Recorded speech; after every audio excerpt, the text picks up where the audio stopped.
Welcome to the 17th annual Biloxi First Roast. Tonight we will be honoring, so to speak, Dr. Paul A. Tisdale. But more importantly than that, this is a special occasion for Biloxi First because tonight Biloxi First is celebrating 30 years of supporting public education.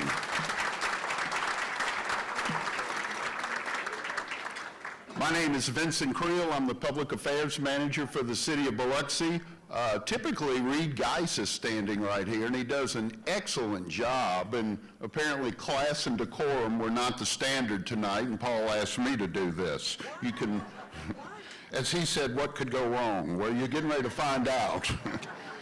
We're going to have a fun night. We're going to pack about 2 hours of entertainment into a 3-hour show, so you be the judge on what works and what doesn't work. But first, Biloxi First could not be as successful as it is without the partnerships that have been formed throughout this community. And to welcome us here tonight, representing IP, please welcome Kim Getz, Director of Marketing.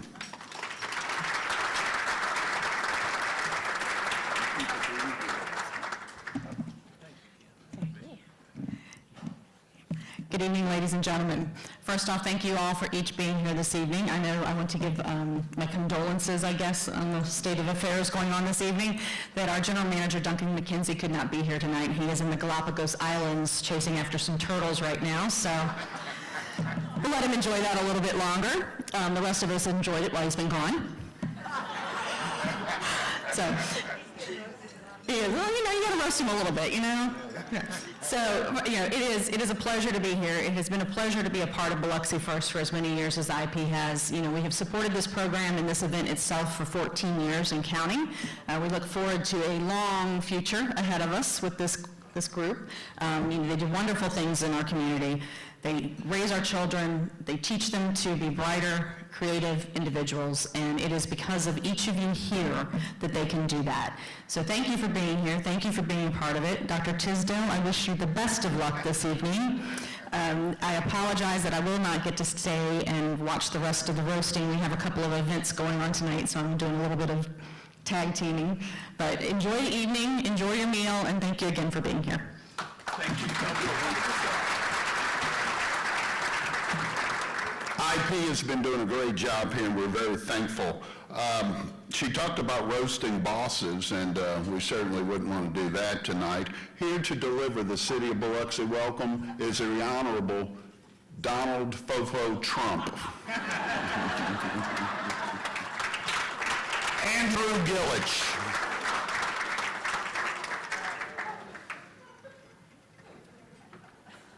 Not even socks for this.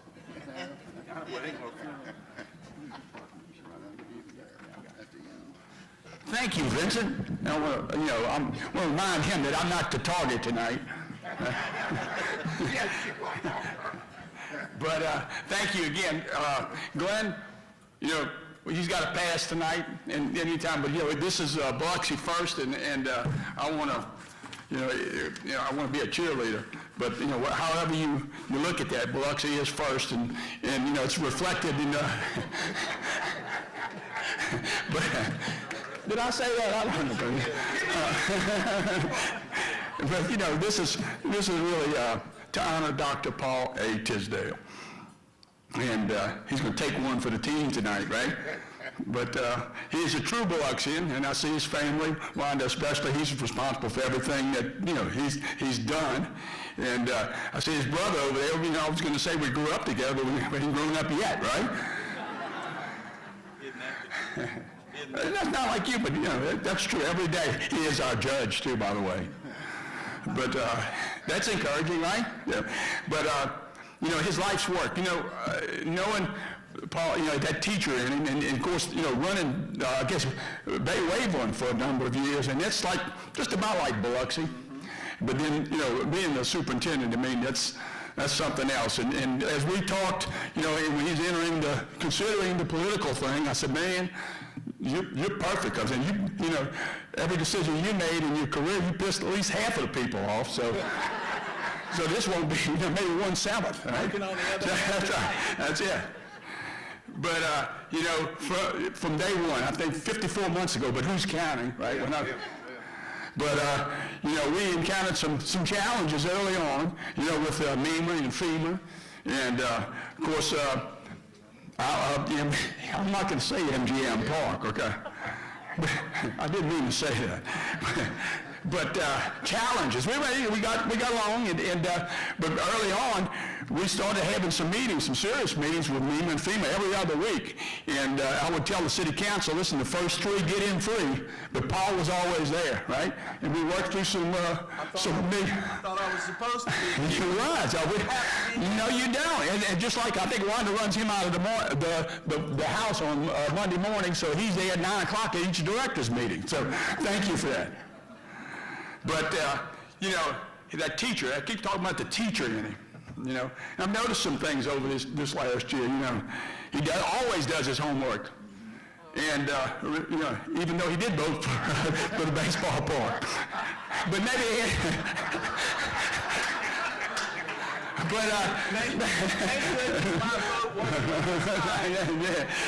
Well, we could talk about that. But he had a little buyer's remorse because he and Wanda have been at every ball game, season ticket owners since 2015. So I thank you for that. And sometimes, you know, he sits really close to us, so I can see those things, and we pass. And sometimes I refer to him as Dr. Millage. And what does he call me? Mr. Levy. So, anyway.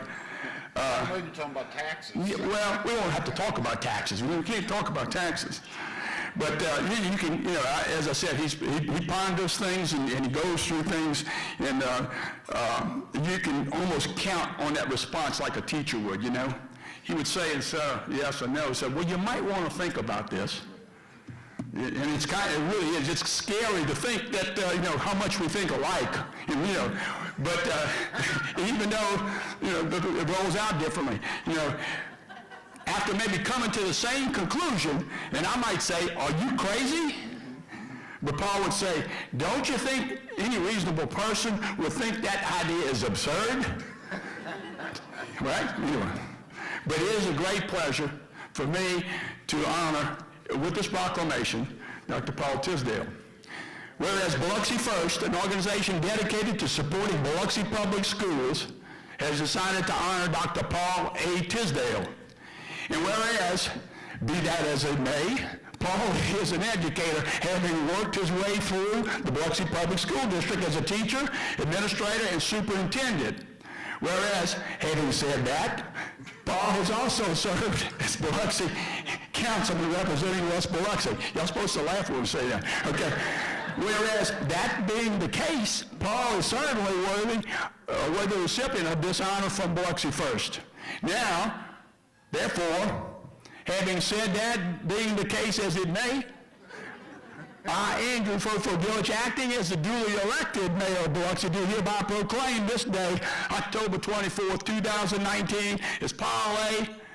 Be that as it may, Tisdale Day.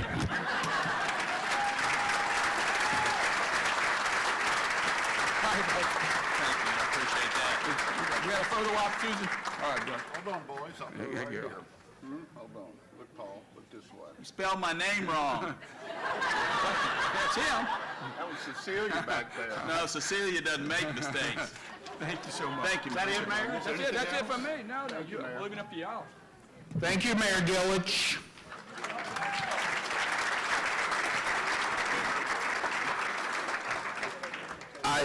I made a huge mistake right out of the gate, and let me rectify that right now. We have a very important dais up here. It's all you got to do is look at them, and you'll know it right away. Let me introduce our roasters that will be taking part in this ceremony tonight. First will be Mr. Jeff Elder. Raise your hand, please. Oh, that was weak. Oh, man. Oh, man. They know you. Harry Joachim. See? How about the steamroller, Susan Hunt?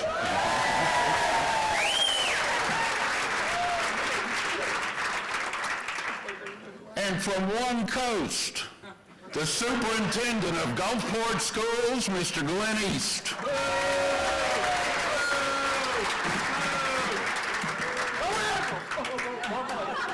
And of course, later on this evening, we will be hearing from the man, the legend himself, Dr. Paul Ray Tisdale.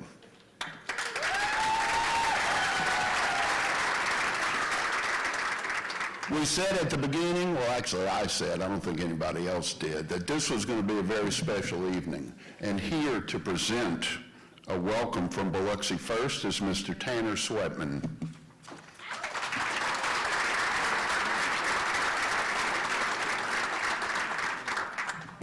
And when you're done, don't go anywhere. Okay? Got it. That's from Susan Hunt. Ooh. Good evening, ladies and gentlemen. My name is Tanner Sweatman. I'm the president of Biloxi First, and I would like to welcome you to our 17th annual roast.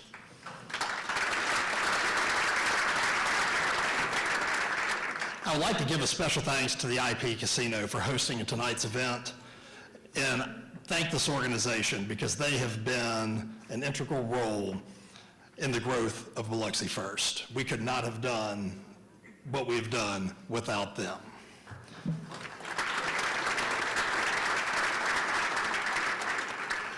I would also like to thank Dr. Paul Tisdale, our victim roastee, his roasters, and Vincent, our master of ceremonies. This year, Biloxi First is commemorating its 30th anniversary. At the first board meeting, we had a balance of $9,000 in the checking account. Now, Biloxi First holds an endowment of over $1 million.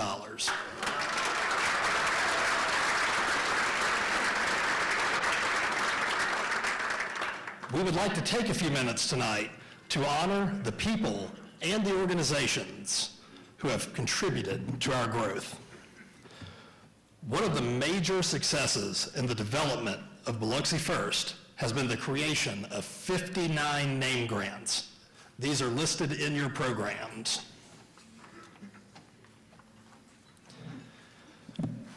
Would you please stand if you or your organization have created a Biloxi First name grant?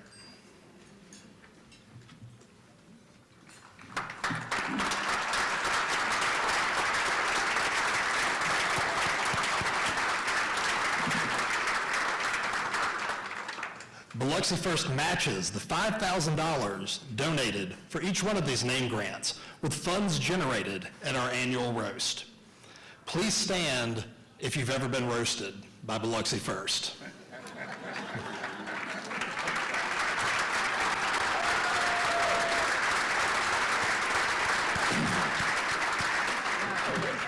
Thank you for your sacrifice. A key factor in the consistent growth of Biloxi First has been a dedicated board of directors. Please stand if you have ever donated your time and your talents to our organization by either serving on the steering committee that got it started or as a former board member. And our current board members as well, please stand.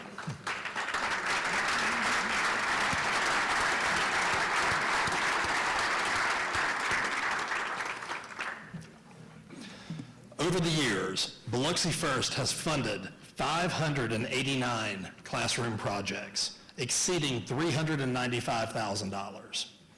And tonight, we are excited to share a groundbreaking funding announcement.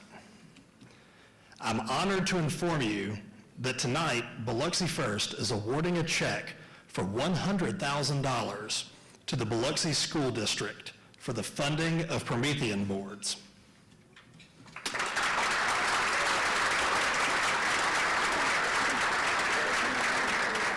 At this time, I would like to invite Bill Briscoe, the incoming president of Biloxi First, Shane Switzer, the Biloxi Schools CFO, and all Biloxi Schools principals to join me up front for a presentation.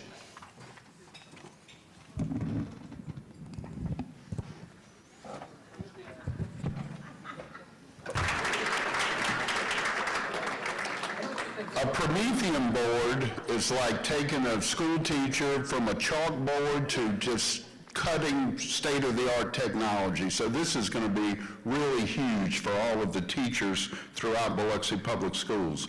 Now, ladies and gentlemen, I call forward Reverend Chris Robinson to deliver the invocation for this evening.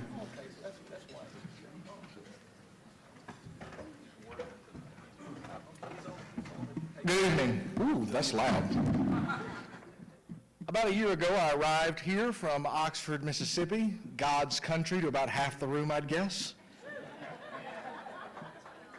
And I was excited to receive the call to serve as the priest in charge of the Church of the Redeemer. I met Paul early on in that time, and one of the things he told me was that he served on the city council.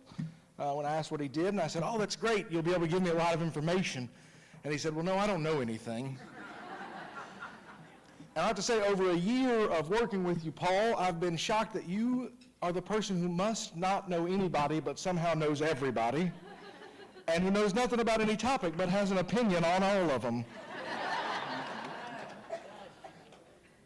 He asked me here today to deliver the invocation, and so I ask you all to bow your heads for just a moment and let us pray. Almighty God, we ask that your Holy Spirit fill this place, for we are gathered here together to celebrate the work of one of your children in the world. He has, through his time spent as an educator, blessed the lives of many. We ask, therefore, not for you to dull the blades of wit or jokes that will come this night, but perhaps to harden Paul's heart, so it may not be too badly damaged. Keep in the mind of everyone here that we are a community built and founded on love and support for one another. But most of all, God, make the jokes funny. We ask all these things in the name of your Son, our Savior, Jesus Christ. Amen.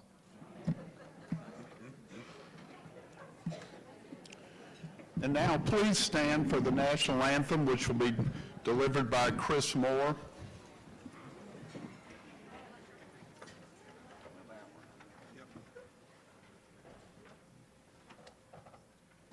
Oh, say, can you see by the dawn's early light what so proudly we hailed at the twilight's last gleaming, whose broad stripes and bright stars through the perilous fight o'er the ramparts we watched were so gallantly streaming, and the rocket's red glare, the bombs bursting in air, gave proof through the night that our flag was still there.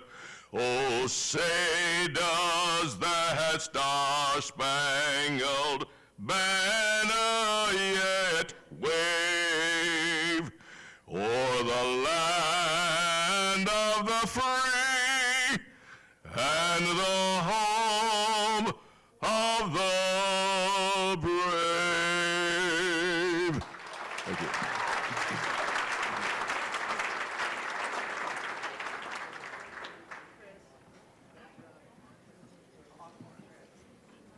Okay, dinner will now be served, and we'll be back with you shortly.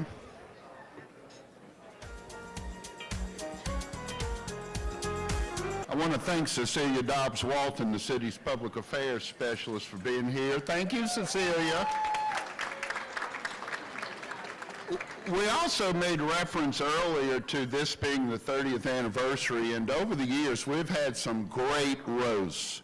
I think it was last year or the year before, it was the first time and the only time this has ever happened. Over there against that wall, there was a line of drapes, and behind that drapes, there was a full orchestra back there, and at the end of the evening, this person got up and just sang. I mean, it was beautiful, and that was Reed Geis right over there. Come on! So this year, Susan Hunt's going to be doing a floor show out in the parking garage whenever we're done. It will not be of the caliber of Reed Geis, I can tell you. Also joining us late this evening, because whether you know it or not, the Biloxi High football team is playing their homecoming game tonight because they wanted to get ahead of the rain tomorrow. But joining us tonight, we wanted to recognize, he was the very first person to be roasted, and that was Superintendent Larry Drawdy. Where are you, Larry?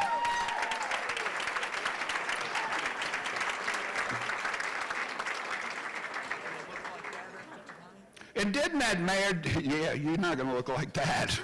And didn't the mayor do great for his first 1 or 2 minutes? Huh? Come on.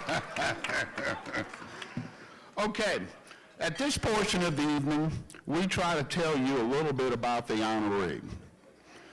This illustrious assemblage of roasters on this dais, and boy, aren't they illustrious, what they're going to do is they're going to discuss in detail for you, and I'm hoping it's going to be in colorful detail, and I'm hoping it's going to be about 3 minutes per speaker, we're hoping.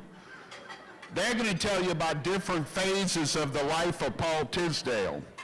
But this segment right here is called Who is Paul Tisdale? Reading, Writing, and Rogaine. And we're going to talk about this life such as it is. Certainly, we have to begin at the beginning. Paul Tisdale with mumps. Look at those cheeks on that guy. Back that up. Look at those cheeks. And then he moved into his Michael Vick days with the dog. And somebody told me, don't mention his hair. Don't mention his hair. Look at that hair. I think he's lucky today he's bald. So we're going to focus on his other pursuits, whether it was a stag party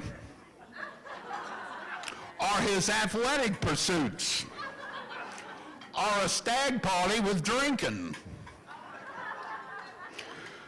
But it all gets back to this promising young lad who was Paul Tisdale. Look at that face, look at that smile. Aww.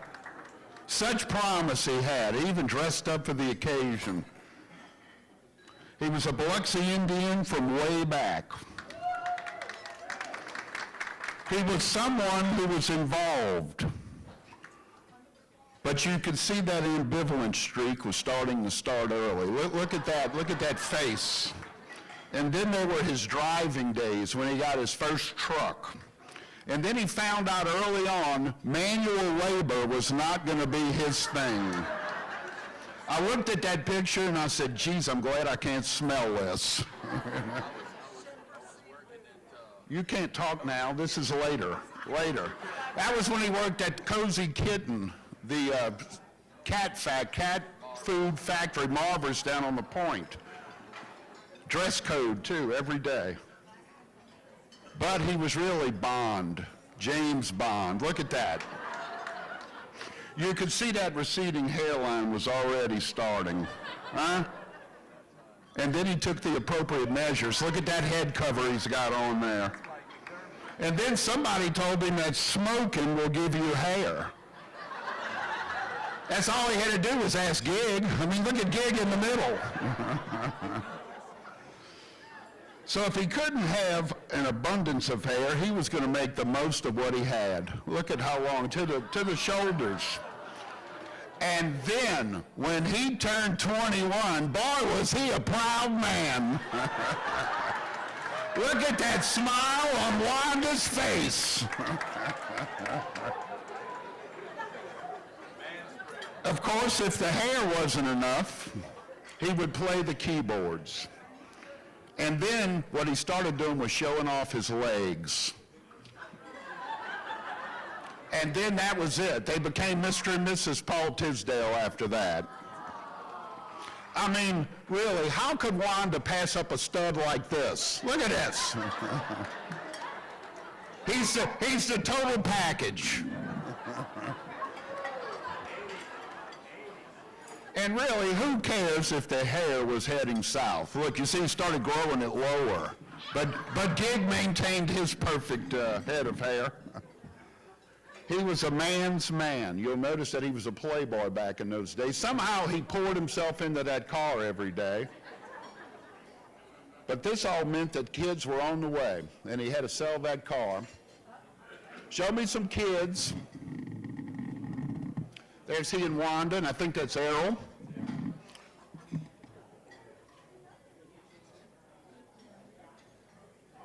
Virginia. Oh. And he did not mind being Mr. Mom at times. He did it dutifully, year after year. Back that up, Cecilia. That's 1 year apart. Now look at those faces on, look at that face on Paul.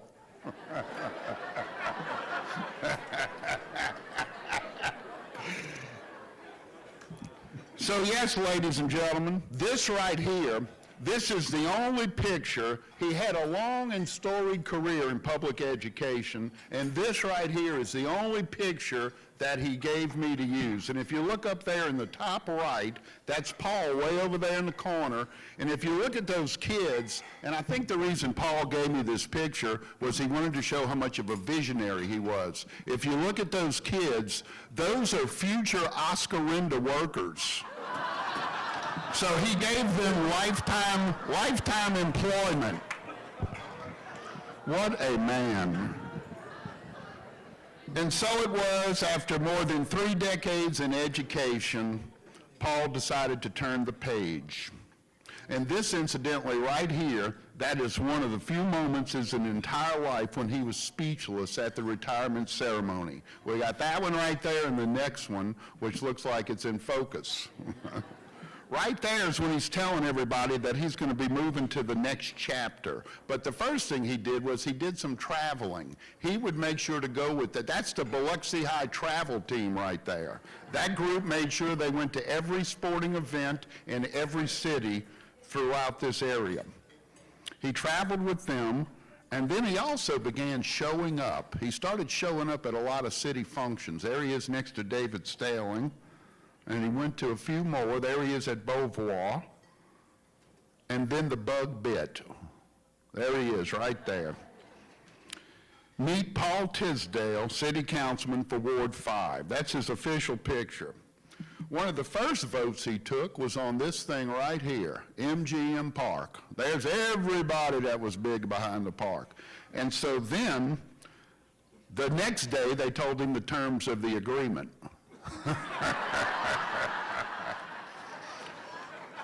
So Paul figured out right away that he was going to have to start asking a lot of questions. And what he does is that he maintains a measured tone with his questions.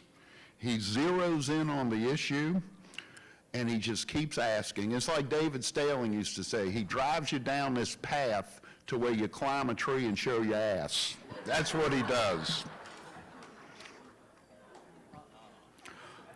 Paul also knew who to turn to when he needed advice. He would turn to his fellow city council members. Right there you can see him talking to George Lawrence at an event on the city town green. What he found out from George was where to get a free meal.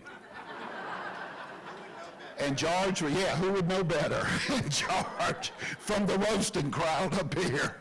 George would show him every one. And a lot of times, it was a buffet where he had to bring them all in. Now, you'll notice Mayor Holloway there in that picture before Point Cadet, down at Point Cadet Pavilion, and that was when Paul realized that there might be other opportunities for him. He decided right away that he could be, who is it? The king! He wanted to be mayor. Come on, you can laugh at that. Everybody else did. Don't laugh. Don't laugh. He even started marrying people. And then the next day, he would go and ask the priest for forgiveness. But I want to tell you, with all of the pictures, the 200 pictures that Paul sent, the biggest thing that he sent was the bedrock of his life, and that was his family. It was his family through the years.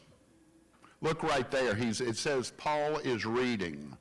Now, if Paul would have been reading Jack and the Beanstalk, he would be named Fofo today.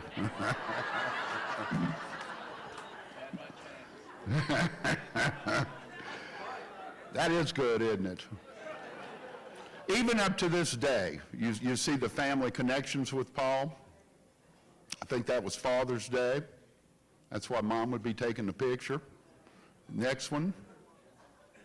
That was when they were filming the Playboy centerfold behind Paul's house. Is that your mom in there? That's Connie right there. There's some more family Tisdale, and we will bring you all the way up to the front of the family.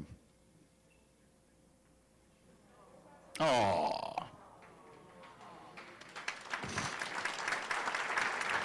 But I've got to tell you, with all of these leaders, move forward, with all of these leaders that you see, there's always somebody who is in charge of the family.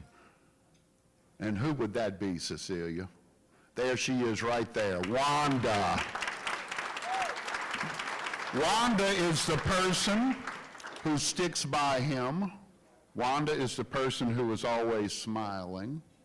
Wanda is the person who knows when to tell him to take a flying leap. Right there would be when she would tell him. Wanda is the person who supports him. Wanda is the person who smiles throughout everything. And I really hope that that's Wanda right there.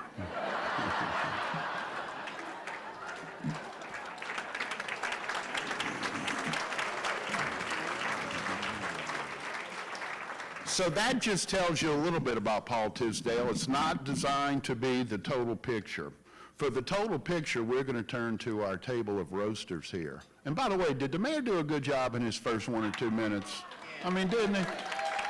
They're over that, man. They are over that. The first roaster I'd like to call forward is Mr. Jeff Elder.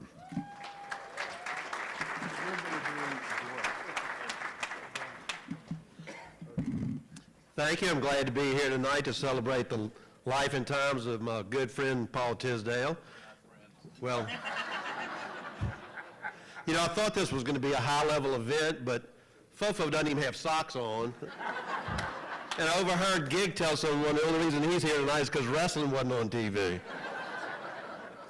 You know, and thank you, Vincent Creel. You know, Vincent's well known as he was a former mouthpiece of former Mayor A.J. Holloway, and now he's the interpreter for current Mayor Fofo Gillich.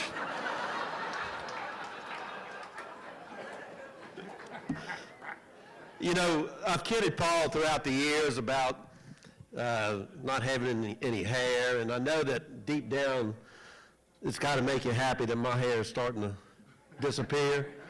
But all I can say is if we're walking down the street together and someone hollers to a cop to stop that ugly bald guy, you're going to be the ones in cuffs, not me. Did y'all know that Paul was actually asked to fill in as superintendent, after the position recently became vacant, but he had to turn down because he said his position as councilman was just too demanding. Really? Too demanding? The only thing I know that he does as councilman is put out that monthly newsletter that nobody reads. And then they had to get poor Dr. Drawdy out of retirement to come back and take it on. I mean, that would be like, heaven forbid, something happening to the current Camellia Queen and them asking Susan Hunt to fill in her spot.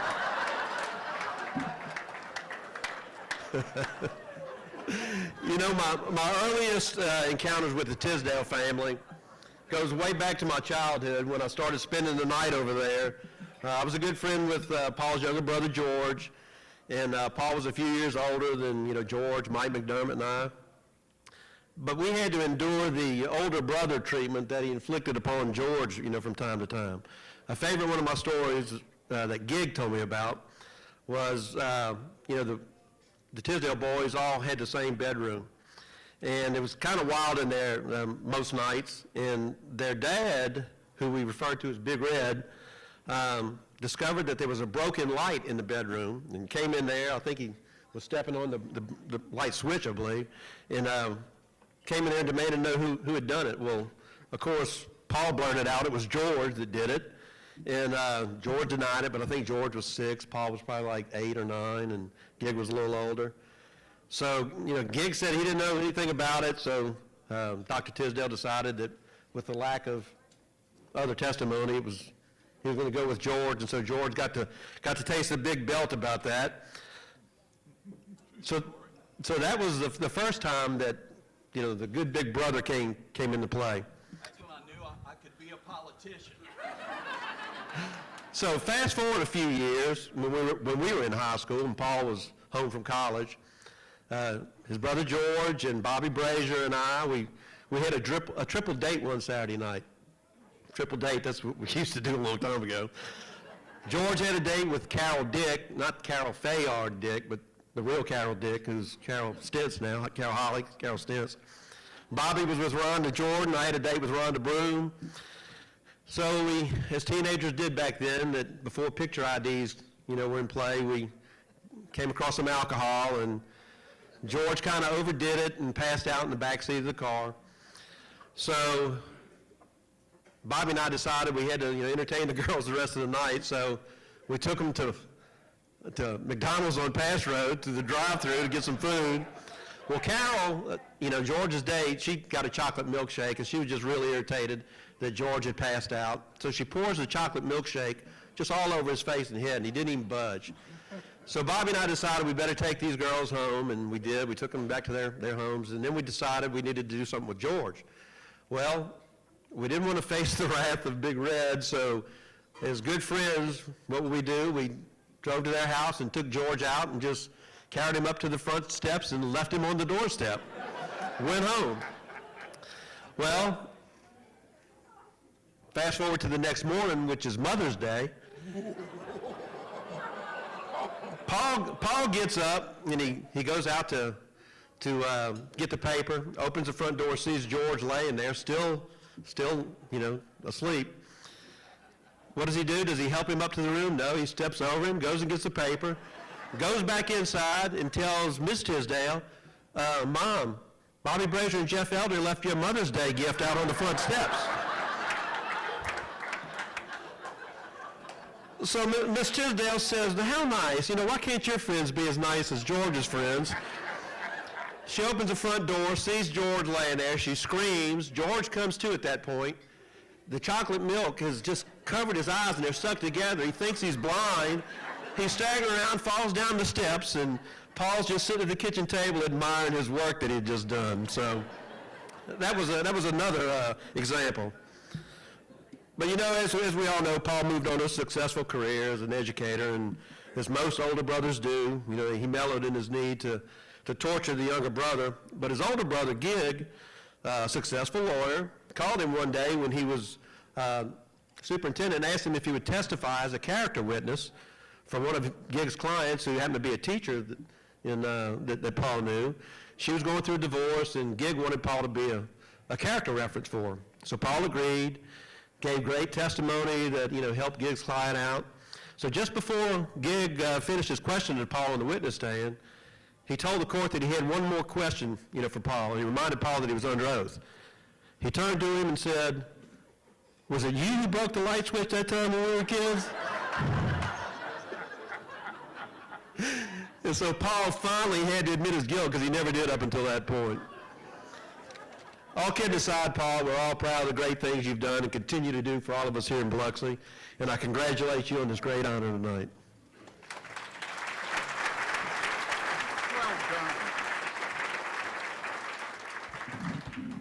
I keep hearing Jeff Elder is best at the Mardi Gras roast. Is that not the truth, Jeff? That's a different deal altogether. I also want to recognize, if we could just for a second, if you look at the table settings, the centerpieces at each of your tables, they were created by Biloxi Upper Elementary 5th and 6th grade students and staff.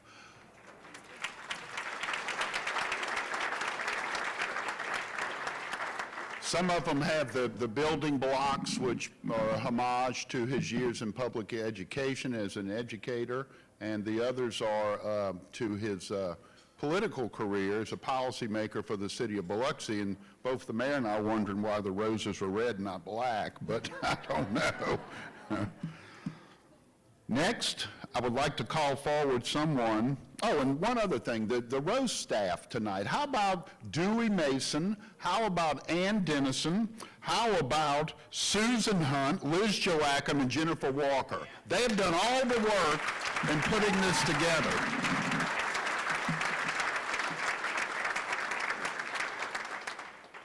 And now I would like to call someone whose name is as synonymous with Biloxi as Barks Root Beer. From the Joachim clan, Harry Joachim.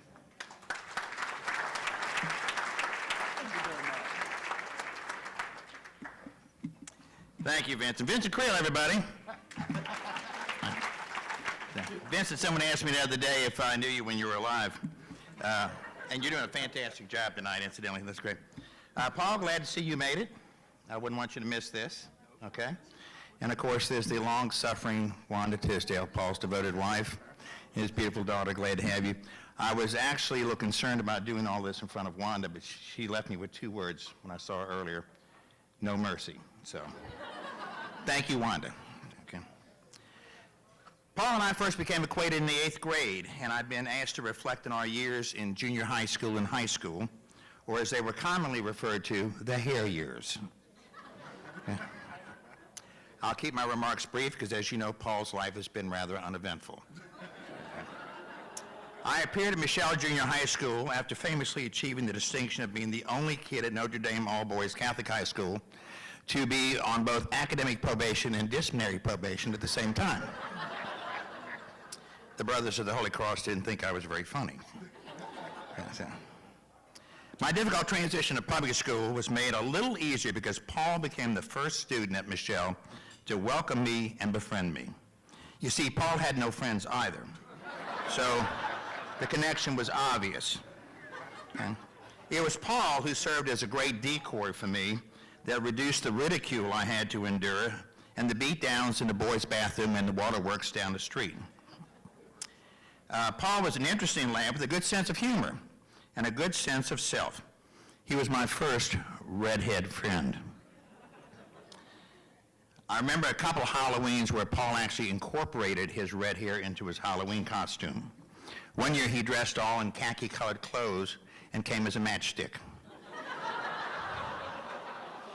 Another year he wrapped himself in aluminum foil and came as a thermometer. It was then, also in junior high school, that Paul began to take up running as both a hobby and as a sport. He did so with the loving support of his great parents. And each day, as Paul would set out on his run, his parents were there to cheer him on. And when Paul returned home from his run every day, no one was more disappointed to see him than his parents. I remember Paul's father trying to convince Paul of the benefits of running only in a straight line and not in a circle. As we moved on to Biloxi High School, Paul joined the track team and ran on several of the relay teams. But Coach Sabatini needed someone to run the high hurdles, so he began to train Paul for this very difficult endeavor. So the first time Paul ran the high hurdles in a track meet, he got out to an early lead and surprised everyone, including himself. Surprising even himself, Paul lost his focus and then proceeded to knock down all the remaining hurdles. It was then that Coach Sabatini explained to Paul that they would no longer use a stopwatch, but rather they would use a calendar to time Paul's events. Paul did letter in track and was a member of the B Club. You can see a photograph in the yearbook of Paul in his letter jacket, which he can still wear today. Only the B doesn't stand for Biloxi, it stands for bald. And while there's no mention of Paul actually distinguishing himself in any special way, Paul was also a member of the Interact Club, a worthy reason, Paul thought, to get out of homeroom. Paul was also a member of the chess club at Biloxi High. But y'all could have guessed that one, right? Paul was actually the champion of the chess club. You see, the other boy was blind. In our senior year, Paul was nominated in our annual Who's Who competition as Wittiest Boy. He actually came in second, however, in the voting behind our good friend Chris Snyder. And Paul only got half the votes that Chris got, which of course made Paul the half-wit. Paul did win, most likely to go bald. Also completely forgettable was Paul's time in the Biloxi High Band. Paul played the slide trombone. Oh, Slide Tisdale here. Didn't last long in the band, however. Now, as we all know, a marching band comes down the street led by a drum major or drum majorette, followed by a head majorette, followed by a street-wide group of majorettes. And after that, of course, comes the band led by the trombones, right? For the obvious reasons, not just because of that song about 76 trombones. So the trombones are first in line. Unfortunately, however, Paul got in trouble because Paul was accused by all 6 majorettes of getting frisky with his trombone slide.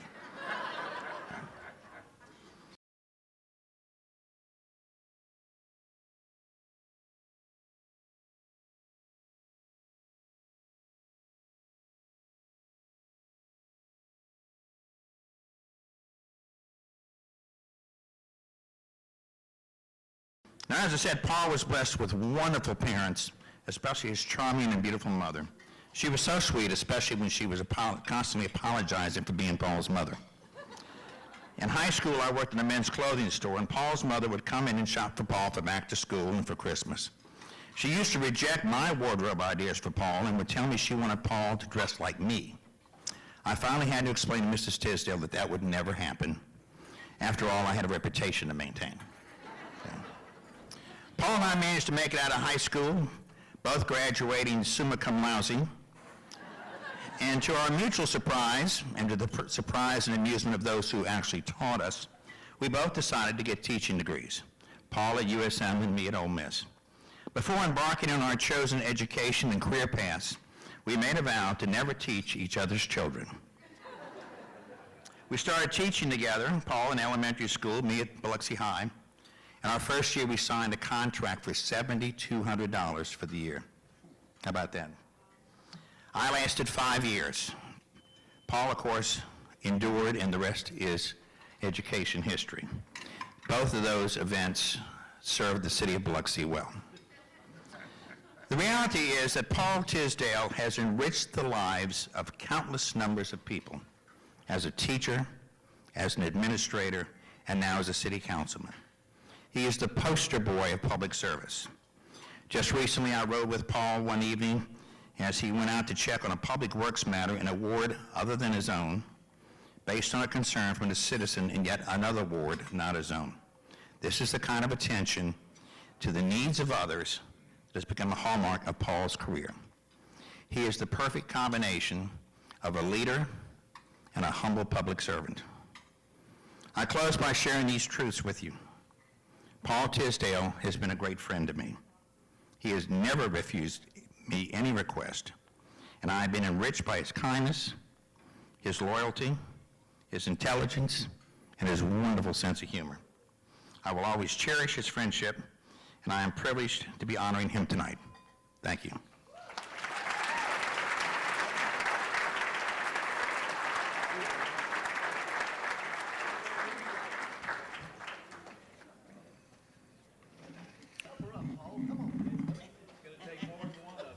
Let's hold it down over here. Ladies and gentlemen, I present to you the incomparable, the incorrigible Susan Hunt.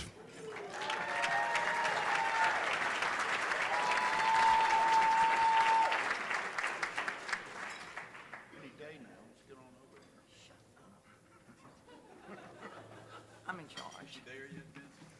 No, Paul, your time is short. What an honor it is for me to be one of the roasters for you tonight, Tizzy. Y'all didn't know he had that nickname, did you? As you look at Dr. Tisdale tonight, you see a man that is well-dressed, right? Well, you can say thanks to me for helping him look that way. Now you're really confused. Well, let me take you back approximately 40 years.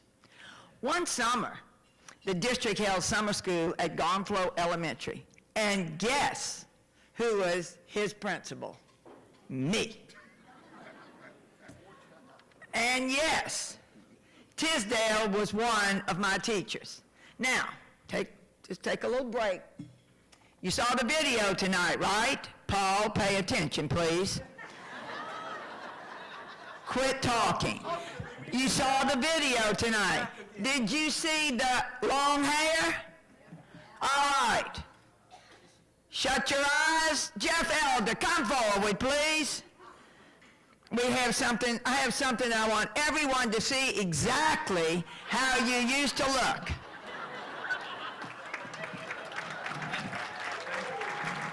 All right.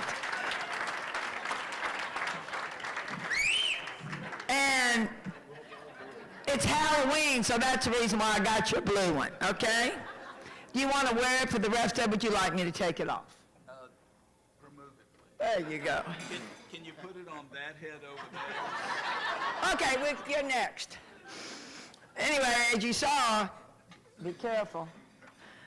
Paul had long, tacky hair. Tacky shorts. Yeah, he wanted us to teach.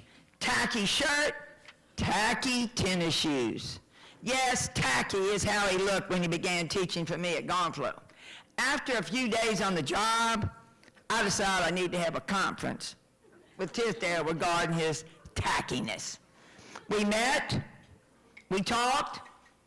Whether he agreed with me or not, he changed his appearance.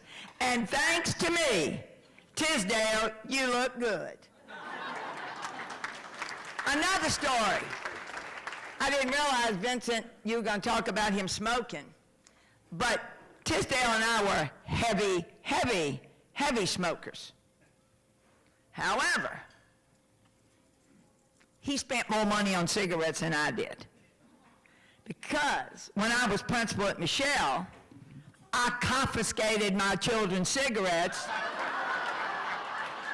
put them in ISS, and I smoked their cigarettes, and I did not share.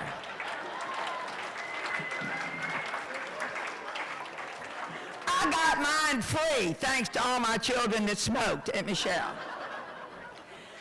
But now it's time for me to share why he spent more money on cigarettes than I did. Okay, Tiz, remember the meeting with Pam Manners and myself?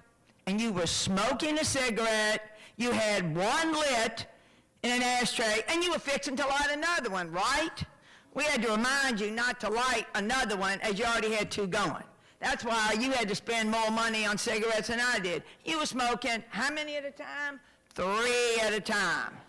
And that's what prompted him to quit smoking. So thanks to me, again, for letting you vent and smoke in my office at Michelle.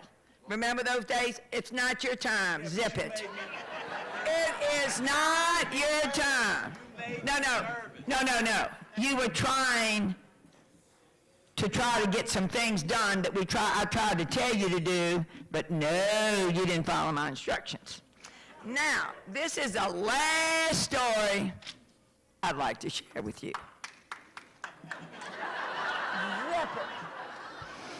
Okay, how many of you have been in a board meeting with him, administrative council meeting with him, principals meeting, a back to school general meeting, city council, where Tisdale addresses a group?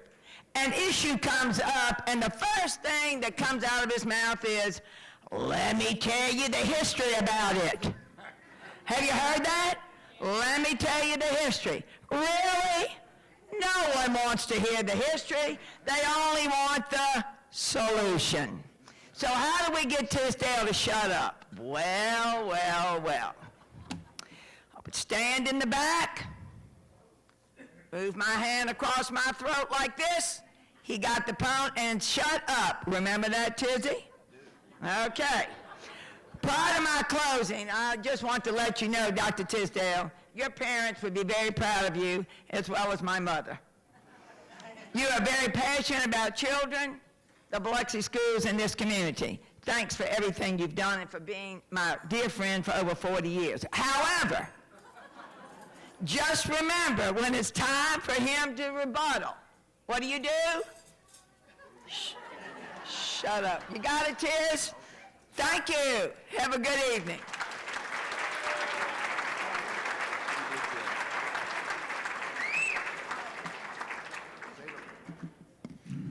Before I bring up the last roaster, and I think he's the last because he's an admiral, a rear admiral. One of the things, and I would remiss if I wouldn't say this, but one of the things that's coming up in Biloxi next year is going to be the census.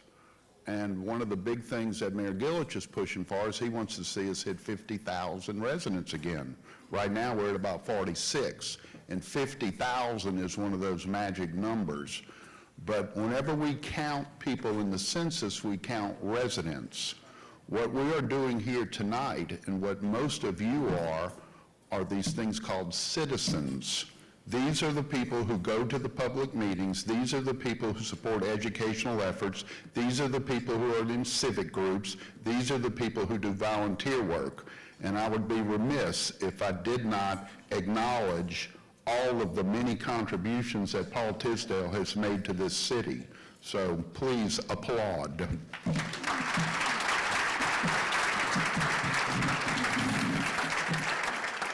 And now the person who is going to lead us into the response by Dr. Paul A. Tisdale will be his longtime colleague in the city from the west of us, Gulfport School District's Superintendent, Mr. Glenn East.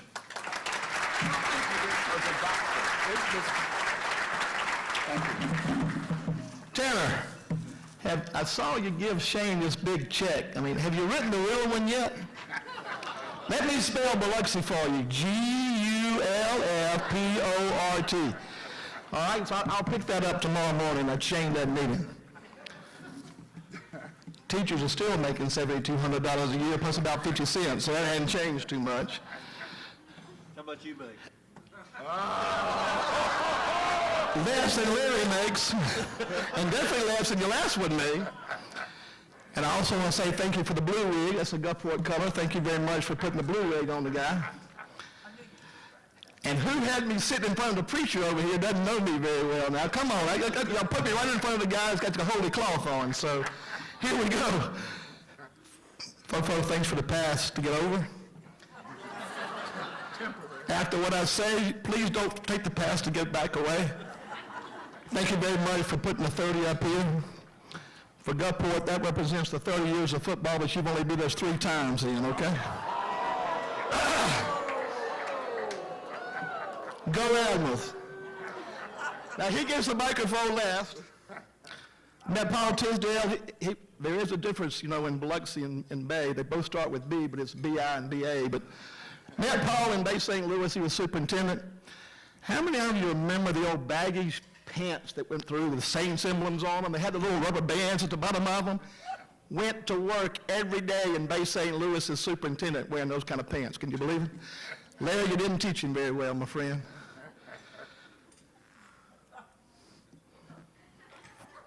Two superintendents after Katrina, we were sitting over, and that was your auditorium, I believe, and we looked at each other and we said, we're going to open schools in 26 days. Remember that conversation? And we stood up in front of that crowd of superintendents and said, we're opening schools in 26 days. We quickly realized that wasn't going to be popular, but dadgummit, Paul Tisdale's recommendation to open schools in 26 days got this coast a long way. I thought he was great. Oh man, that guy stepped up. We go to the FEMA meeting next time, and we're all sitting there, and the FEMA guy is going through all these regulations. You know how FEMA is. You guys in Biloxi still living with that, aren't you, Fofo? The guy says, look, we fix to take a little bit of a restroom break. And he said, Tisdale, you okay with that? I don't understand the question. Always in the back talking to somebody, usually me, and never heard what was said. Biggest thing for me is you guys tonight have belittled his poor hair. Come on now. Goodness gracious. So, Paul, you put this on before you go outside. And if you forget to put that on, you put this on when your hair's red like it normally is and takes care of business. And you give these to your wife so when you come in all redheaded and she can't see, she can cover that kind of stuff up. I did pick out a Biloxi color, didn't I? I've also been voted the one that's going to taint the most. You know that vote y'all took down here on the end?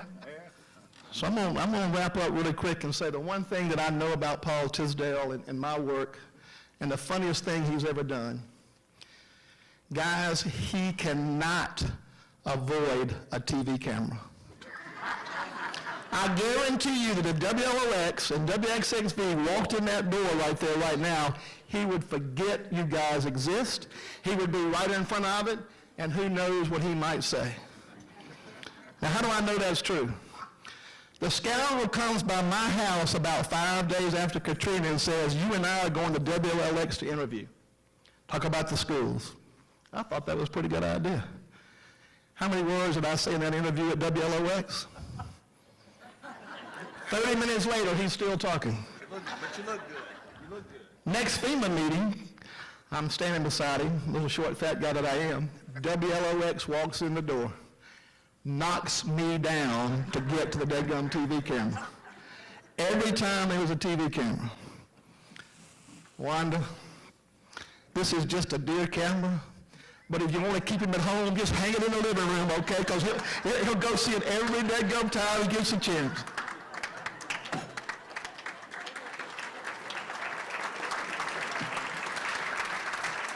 Take out your cell phones. Everybody pull them out that you got them.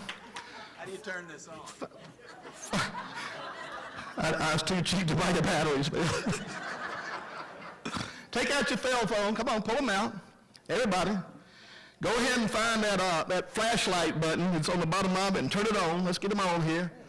So when Paul comes up here to do this rebuttal, he's going to think he's on TV. He's going to give y'all a much better job. Come on, Paul Tisdale. Oh, yeah, look at that. Come on, hold those cameras up. You're gonna get a good picture of that, Paul. Come on now, hold them up. We're gonna get one good picture of it. This will be for Paul. There's a glare coming off your head. It's your head,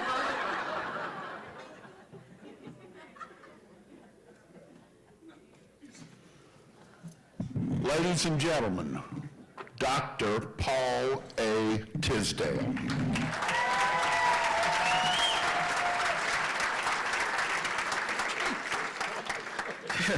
They're looking at it, I'm thinking, I got to come prepared. I'm telling you. Now, I want you to stop and think, it's uncanny, the comments I have that dovetail with some of the things you said, Harry, you said, Jeff, you're going to get it. Susan and Glenn, you'll be amazed. Let's see what I have here. Vincent Creel, the Rick Mulvaney of City Hall. Huh? Now these are Vincent quotes. He's either said them or they can be said about him. If you can stay calm while all around you is chaos, then you probably really don't completely understand the circumstances.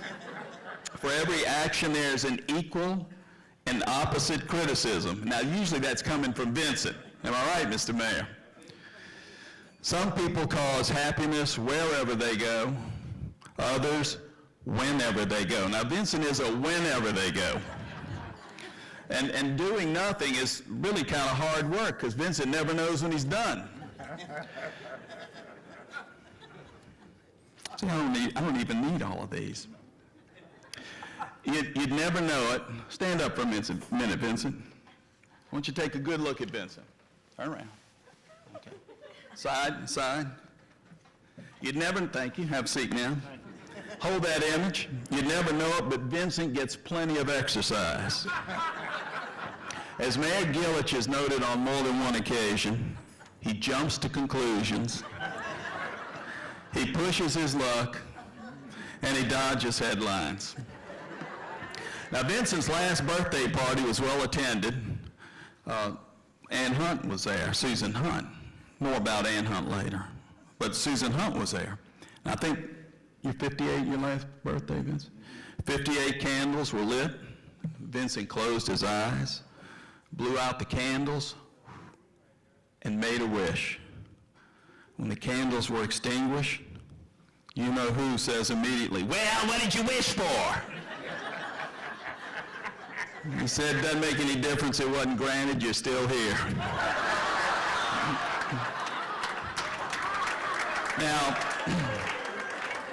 Now, you don't know Vincent like I do. You're fortunate. You don't know Vincent like I do. Once you get past Vincent's rough, gruff, obnoxious exterior, well, there's another rough, gruff, obnoxious exterior.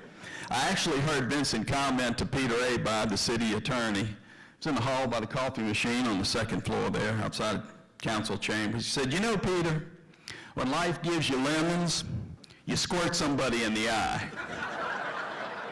And that's Vincent. Now, he puts out the B News monthly. It's a city publication. Actually, Cecilia, now there's Cecilia in the back. Actually, Cecilia's his trusty assistant. She does an excellent job coordinating the B News while Vincent supervises, or as my mother used to say, Vincent is doing the heavy looking on. That's right, the heavy looking on. He illustrates perfectly Murphy's Law of Time, also known as the 90-90 rule of project schedules. No. The first 90% of the task takes 90% of the time, and the last 10% takes another 90%.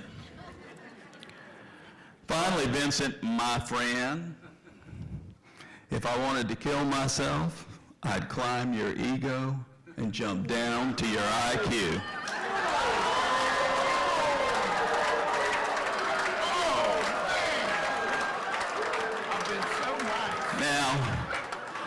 Now, Vincent, you mentioned that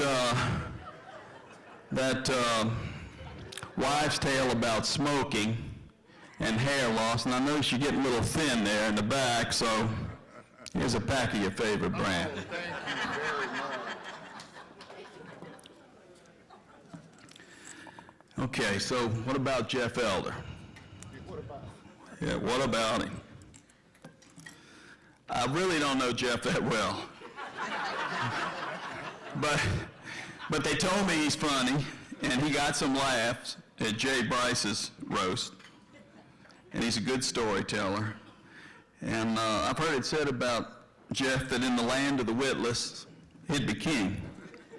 He's not a bad-looking guy. Some would say cute, a little kind of chunky monkey, perhaps. A Babette. Now, I have no idea what a Babette is, but that's his nickname from high school. I don't know how he got the nickname. I don't know what it means. I just know that George called him Babette all the time. Now, like Susan, Jeff knows a thing or two because he's seen a thing or two. Now, this wasn't always the case. Seeing, I mean. I heard it said that he was so cross-eyed as a Ute over there just off Forest Avenue that he could sit on the front porch and count the squirrels in the backyard. I don't know if that's true. That's just what I've heard. And Cindy, his wife, bless her heart, said, behind every great man is a woman rolling her eyes. Don't roll those eyes. Too many people watching. He used to have such a gorgeous head of hair. Those days are obviously gone. Just promise me you'll never go with the barcode comb over. Okay? Those days are obviously gone. Those days are obviously gone. 2 days left. Now, you'll need these. Well, you won't need that.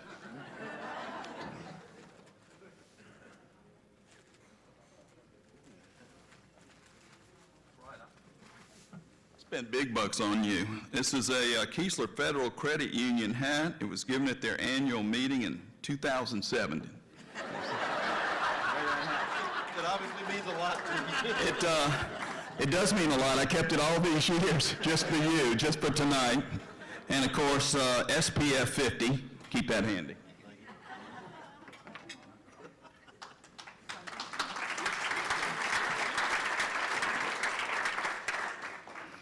Now, I should have told you this years ago. Never let your wife brush your hair when she's mad. Gig tried to tell me that. It's a little late. The hair you have left, remember, you can't comb it. You can only arrange it in the morning when you get up. And I was talking with Gig, and we kind of feel an affinity towards you. We're going to include you in the fringe rotation. Every third day you get to wear the hairpiece. Jeff, how can you tell if Harry, and Harry's an Ole Miss graduate, he's an Ole Miss man, he's an Ole Miss rabble, as they say. how can you tell if he's been using your computer? There's whiteout on the computer screen. And Harry, you know, Jeff is a big LSU Tiger fan. And how can you tell if Jeff's been using your computer? He's written over the whiteout. Now, the most common error that Jeff commits on his computer, do you have a pen or pencil handy? If you don't, you may want to, because this is going to be a heavy joke here. Jeff commits, on more than one occasion, he's committed what we call an ID-10T error. He's a computer guru. He's the only one that's right. Write that down when you get a moment. He's an ID-10T. Jeff's been happily married to Cindy for many years. She's a queen, and Jeff's a golfer. And Cindy once told him, you spend way too much time playing golf. Do you even remember when we got married? He said, yeah, it was the same day I sank that 45-foot putt. Yeah, he's pretty good apparently. Cindy, you can always, for Christmas, you can always get him a refrigerator, and that way you can watch his face light up every time he opens the door. Your brother, and I'll close with this, mercifully, huh? Your brother, Peter Roy, is a Biloxi Bay Area Chamber of Commerce Biloxian made good. You, my friend, are a Biloxian. Peter Roy is plainly handsome. You're, well, just plain. Your father, Pete, was a city commissioner of education and finance, right? Many years ago. You're retired and decommissioned. Right? Did you get these jokes from Gig? No. Your brother, Peter Roy, has several World Series rings. You have several wedding rings. All that said, I can validate that your inferiority complex is fully justified.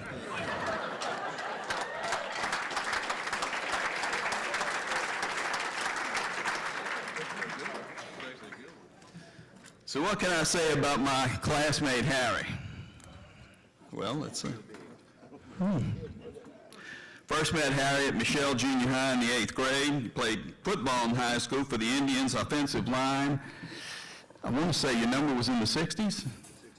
66. In defense, but you're still offensive. I noticed that he was a real clothes horse, a fashion plate before I knew what that term meant. He had starched collars. Not nearly as starched as Jerry Curtis in high school. If he sneezed, he could slit his carotid. But I believe did you work at Bradley's Toggery? Saul Frank.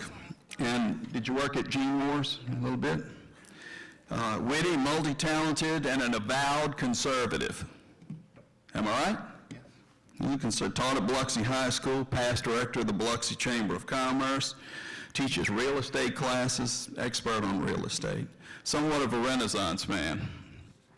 We were sophomores at Biloxi High School in world history class, and at the time we were studying Asia, specifically, as I recall, China, and I remember Harry telling me, 1 in 5 people in the world are Chinese. There are 5 people in my family. So, one of us has got to be Chinese. It's either my mom or my dad or my older sister, Cynthia, or my younger brother, Jean Paul Guo. But I think it's Cynthia. Yeah, it's Cynthia. His senior year at Biloxi High School, Harry was voted senior with the best Teddy Roosevelt grin. Harry, select the Teddy Roosevelt mustache and stick that on, would you? And this is the best I could do. I hope these fit. You'll have to open that. Do you mind putting those on for me? Just till I'm done with my bid here. After all, I got to wear the hair. We can put you in the rotation for that hair, Jeff, isn't it? Okay, go ahead, take your time. Yeah, I want some. Anyway, I just think he has a toothy grin, and I've always thought he looks like Teddy Roosevelt. I don't know if this works or not, but anyway, that's a thought. Snap it up, Harry, come on. Okay, I keep forgetting you're almost 70. His senior quote in the high school annual was, "Just because nobody complains doesn't mean all parachutes are perfect." What an astute observation. In his senior year at Ole Miss, Harry was crushed when he heard what turned out just to be rumors. Doesn't that look like Teddy Roosevelt? Huh? Maybe that was a joke too far. Anyway, Harry at Ole Miss, his senior year, heard what turned out to be rumors. And the rumor was that Christmas might not be celebrated on campus because they were having difficulty finding 3 wise men and a virgin. However, they did find the virgin. Harry, it's being reported that Matt Luke is only going to dress 20 players for the Auburn game on November 2nd. You know, the rest have to dress themselves. At Ole Miss in '72, upon being approached by a liberal political science major, who said to Harry, "I have some really important news about Democratic candidate George McGovern." Remember him? George McGovern. "You're going to want to hear this." And Harry simply said, conservative as he was, "You've misjudged me." That was it. Walked away. Harry, how do you get Trump to change a light bulb? Tell him Obama put it in. I know what you're thinking, Harry. There's a term for presidents like Trump, but probably not two.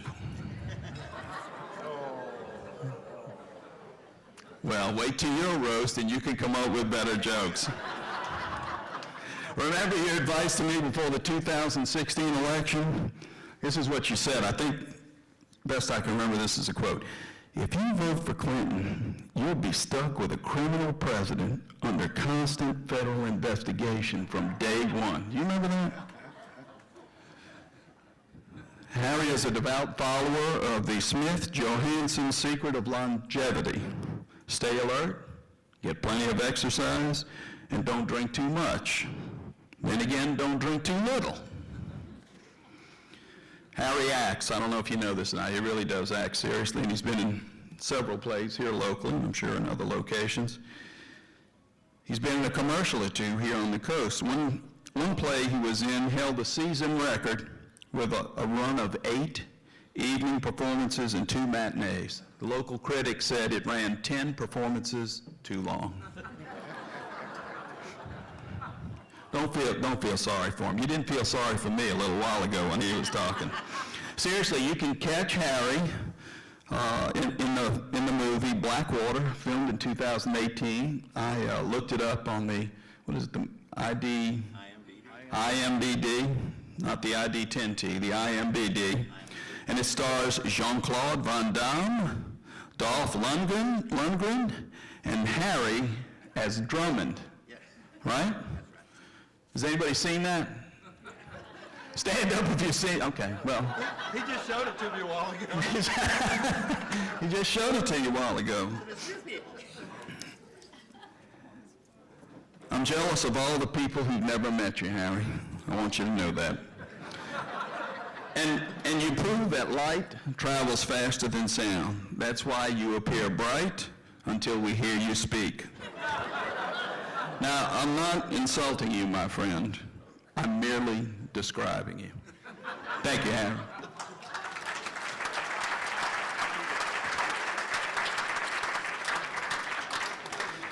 All right, Susan Hunt. Susan Hunt knows a thing or two because she's seen a thing or two. I have the mic. Nah, it's like having the remote at home. I'm the king right now. I'm the king. She knows a thing or two because she's seen a thing or two and probably heard a thing or two and said a thing or two and knows a person or two. And if you know Susan, you know what I'm talking about. I've heard people say life is a beach. I've heard people say life is a biatch. And I've heard people say, no, Susan is a biatch.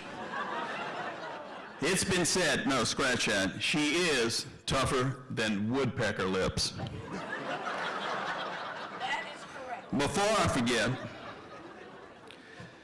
I've seen The Wizard of Oz, and since I want you to get home safely tonight, I did. I'm giving you a poncho. This will protect you from the witch water, because we know y'all melt if water hits you. So just in case it's raining when we leave, keep that handy. But it's cheap. Did somebody give it to you? No, I got it from the Keesler Credit Union annual meeting of 2007. It's worth keeping. Now, Susan's been around for so much history. Born on Pearl Harbor Day. That's true. Really, December 7th, 1941. Truly, truly a day that will live in infamy. She was around for the construction of Keesler Air Force Base. Think about that. She saw a new Biloxi High School built on Father Ryan Avenue. She's seen a new Biloxi High School built over the bay. She's seen a man set foot on the moon. She's a personal friend of Fred Hayes. Next time you see Apollo 13, remember, and all the trials and tribulations, that was Fred Hayes on that trip. What most of you don't know is that Susan is fluent in the ancient language of Aramaic. Did you know that? How many people knew that? Which was good for tips when she served as a waitress at the Last Supper. Now that was a true story, but this next one is really a true story. And she didn't get $7,000 a year back then either. Jim Cantori of the Weather Channel showed up at Michelle Junior High School when Susan and I were working shelter duty for one of the hurricanes. So if all the principals in here at the time, if you were a principal in the school district, you had to serve as a principal shelter at your school if it was a shelter. I was at Beauvoir, Susan was at Michelle. Beauvoir was not used as a shelter, so I'd help Susan. We're working at the shelter for one of the hurricanes. It was dark, wind howling, pressure dropping, heavy rain. Jim Cantori, the Weather Channel, before he was Jim Cantori, comes in. Female Red Cross volunteers offered to show him around the school that was packed with families sheltering. Susan said, "Ladies, I have the most experience. I'll show Mr. Cantori around." One of the crestfallen ladies said under her breath, "Susan, the parking lot doesn't count." Different hurricane, another true story, different hurricane, same school. Susan and I, again at Michelle, shelter duty. Young Biloxi cop, there was always a police officer stationed at each shelter along with a fireman trained in first aid, approached Susan pointing out that there was someone on the second floor of Michelle cooking with an open flame, which is a no-no in a shelter. Susan just matter-of-factly looked at him and she said, "Honey, you got a gun. Go upstairs and shoot his ass." That's a true story. What'd he do? Yes, ma'am. He's reaching and going. Now, Susan is always willing to give advice, solicited or not, and I think many of you know that. A tip for those in the hospital, should Susan come for a visit that turns into, heaven forbid, a nagging session, you know, where she starts ticking off things she says will help you get better faster, things that you don't necessarily want to hear. I know how you feel. You put your hands around her neck and choke her. That's what you want to do, but you don't, because you're in a hospital and there's resuscitating equipment close by. You know, Susan's old enough to remember when emojis were hieroglyphics and rainbows were seen only in black and white. But she does have a heart of gold, only harder. I can remember telling Susan once, many years ago, sometimes I need what only you can provide. Your absence.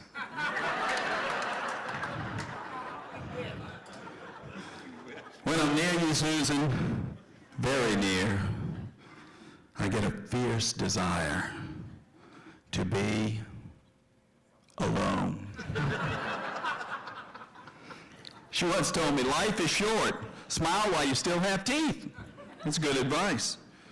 I can remember Vincent passing her in the hall at City Hall one day saying to Susan, "You almost look like a man." Susan replied, "I'm missing a beat." "So do you."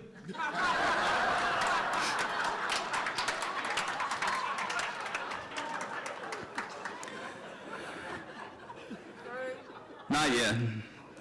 But wait, there's more. Almost. I got plenty of time. It's my night. My son Errol and daughter Virginia are very close to Susan. In fact, they call her Aunt Hunt. We'd visit Aunt Hunt on the weekends, and almost always she'd be wearing sweatpants or jeans and a sweatshirt, dressed very comfortably, ladies. Very, very comfortably. Anyway, at my mother-in-law's funeral a couple of weeks ago, my son Errol had driven down from Columbia, South Carolina for the funeral, and he was in the receiving line. As Susan came through the line, she told him, "Errol, I'm proud of you, son, for driving down from Columbia for the funeral today. It's a very, very long drive." And his reply was, "I'm proud of you for wearing a bra today."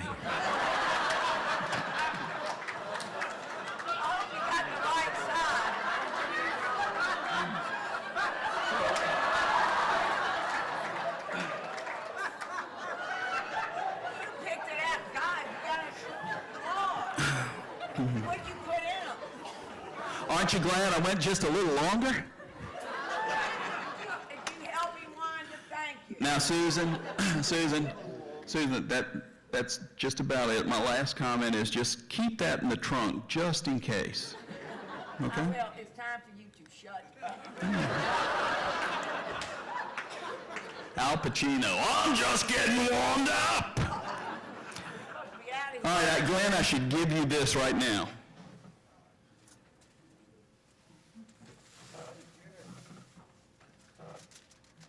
Let me see what it says. What does it say, Miss Son? Biloxi Here's that pass you were talking about. Thank you, Paul. I knew that. Now, Trump should have voted for a week. it says, Maybe it says it. Yeah, it says a Biloxi pass, get out of jail, maybe. And that's because you got to see a judge in most instances. And remember, that's my brother right there. He's the guy you'll see. You might not be out when that game is played. We'll still win it, though. That's all that matters. I'm just getting warmed up. It's a little warm up here. I guess so. All right. My superintendent friend, Glenn East, who runs a school in that school district in West Biloxi. That's right, West Biloxi. Glenn's a Millsap graduate, am I right? Well, he's a smart guy, seriously smart. He once said to me, "Is it possible to mistake schizophrenia for telepathy, I hear you ask?" I'm not even sure what that means. I had to ponder that. I still don't know what that means. On the other hand, some folks drink from the fountain of knowledge, and I heard that you really only gargled. Do you know what the first words of a newly employed Millsaps graduate is to a new USM graduate? You want fries with that? Now, one of my numerous trips to Jackson, I noticed a farm with an outhouse that had a TV on the outhouse. I'd never actually seen an outhouse before, so I stopped and asked the farmer about it. He said that he had rented the outhouse to a couple of state grads to live in. A few weeks later, I'm driving by again, same outhouse, and there's 2 antennas on the outhouse. So I stopped and inquired again. And the farmer told me that the state guys had sublet the basement to some Millsaps graduates. Now, as you might imagine, Glenn's proud of Gulfport. I can remember all the bragging he'd used to do. And I just sort of zone out and think to myself, this too shall pass. Like a kidney stone, perhaps, but it'll pass. Gulfport. You know, it's impossible to underestimate Gulfport. Gulfport. Gateway to Biloxi.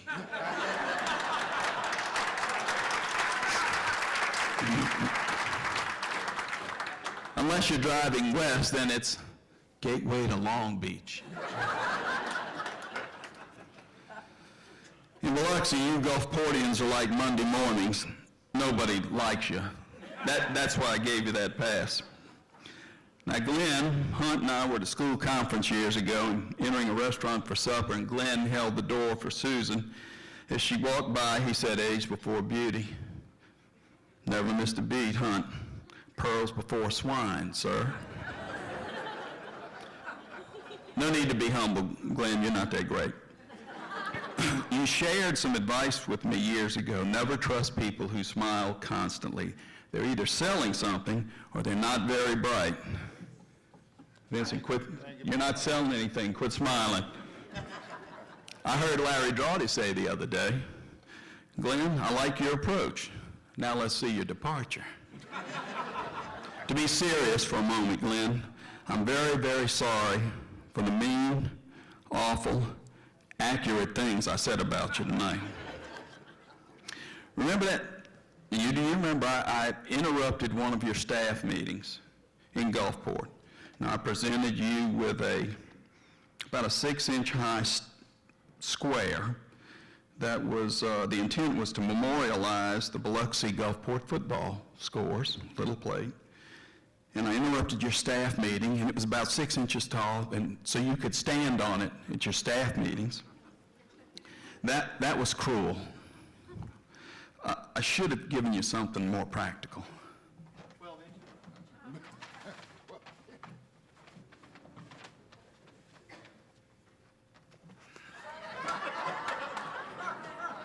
Thank you, man. I'll wear those next year. Appreciate it.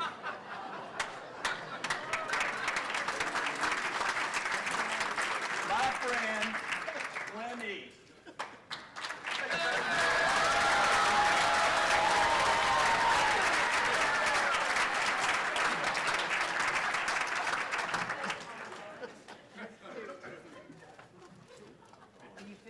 I am done.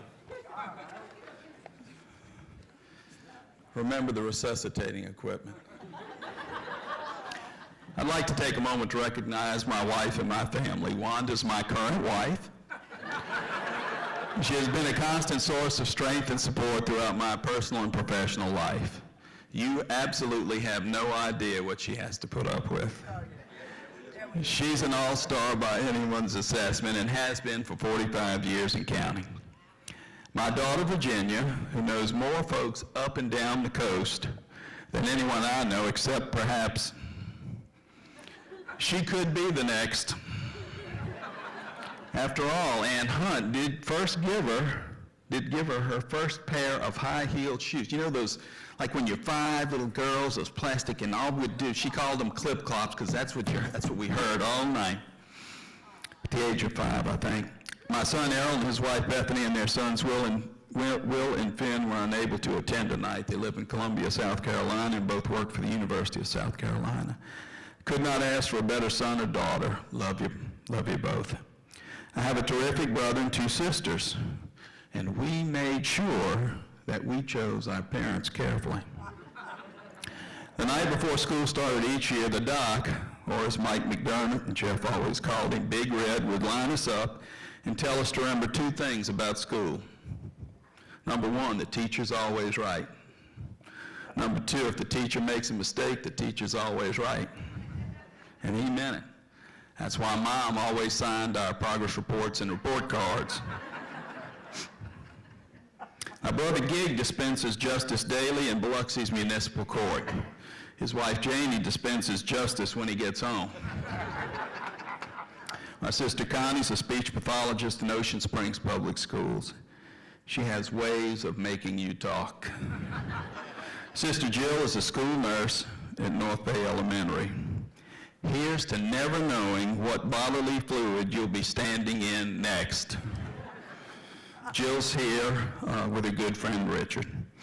My cousin Mike Diaz and his wife. Mike's a radiologist, a barium barista, known to do his best work in the dark.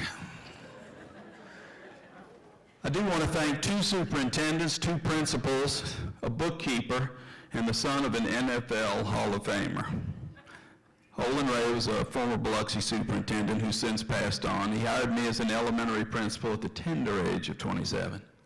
Larry Drawdy, who's here tonight, brought me back to Biloxi after 4 years in Bay St. Louis. I learned so much about school administration from a district perspective. Larry's a good school man. That's a compliment in the school business if you're a good school man. And he currently serves, as Vincent noted earlier, as Biloxi's interim superintendent. Thank you, Larry.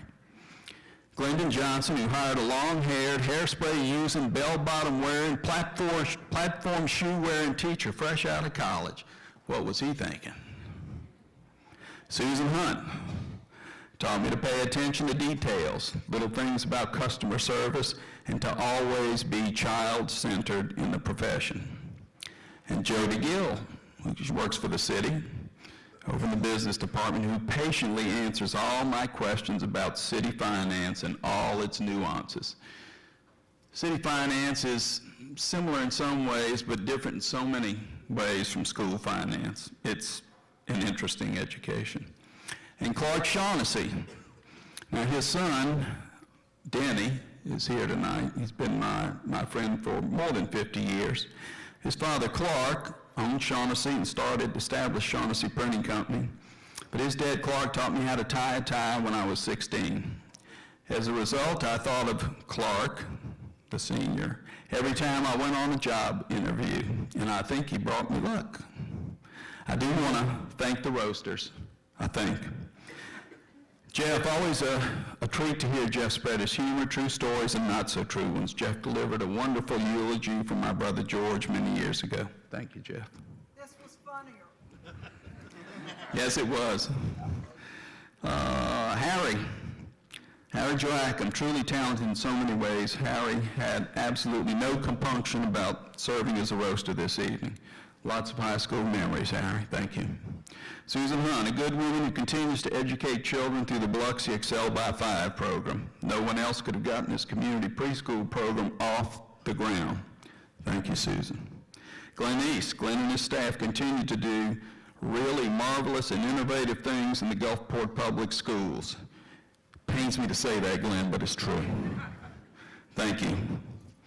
Vincent knows so much about this great city we live in and works so hard with Cecilia Walton to keep us informed by way of B Alert, B News, B Mail, and now BTV.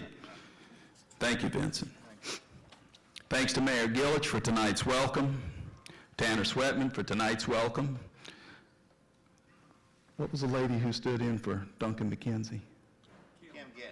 Kim Getz, who stood in for Duncan McKenzie and the IP Casino staff tonight. The Reverend Chris Robinson and his wife, Whitney.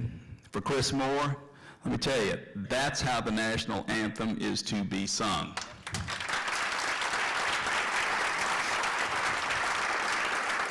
Just come in and sing it like it's written.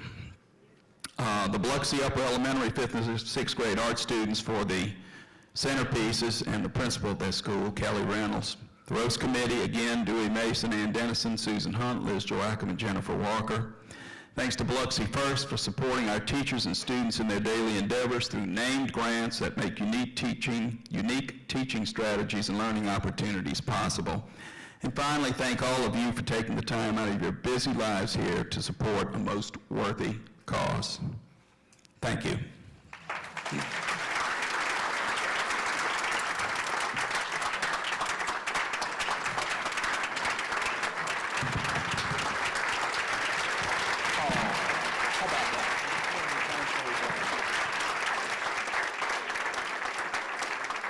On behalf of Biloxi First, we want to thank everyone for being here. Jeff Elder has been to a bunch of these things, and he said he is not going to forget this one until he's halfway to his car. Thank all of you for being here. Drive safely.